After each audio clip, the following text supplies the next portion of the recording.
Elena Martinez, District 4, Corpus Christi. Last week, I finally received the results of my public information request related to the investigation into the city auditor, George Holland. I'd like to go through some highlights from the report, but first, here is a timeline of how long it took me, a citizen with no insider information, to get my hands on the report. The very first request I made was on October of 2024. The date I finally received the report was March 11th, 2025. The city claimed that my request made in December, because I did a second request, should be denied in full based on confidential and embarrassing information.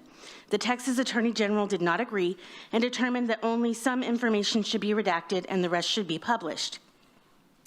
As you can see at the very top, the attorneys performing the investigation heavily recommended removing the auditor from his office based on a toxic work environment and a lack of credible leadership and essential skills needed to manage the audit department.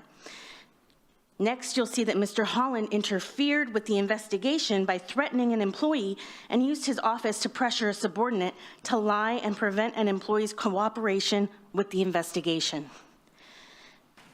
Mr. Holland threatened to make the complainant's work life miserable because he believes she reported him to the Human Resources Department.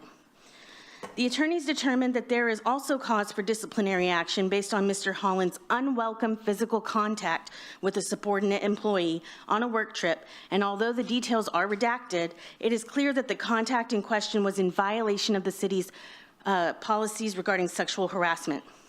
On the next couple of slides, you'll see that Mr. Holland behaved in ways that not only reflect poorly on him as the city auditor, but have besmirched the reputation of the city overall.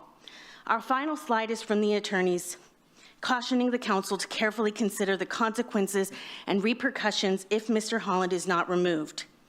If I am correct in the belief that Mr. Holland is a certified internal auditor, then he is beholden to the code of ethics outlined by the Institute of Internal Auditors. It is my belief as a fellow member of the IIA that Mr. Holland has violated most, if not all, of the rules of conduct outlined in the code. But most of all, he has most definitely violated the rule of integrity 1.3, internal auditors shall not knowingly be a party to any illegal activity or engage in acts that are discreditable to the profession of internal auditing or to the organization.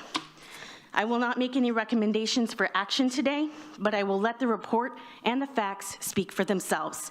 Thank you very much for your time today. Thank you, Ms. Martinez.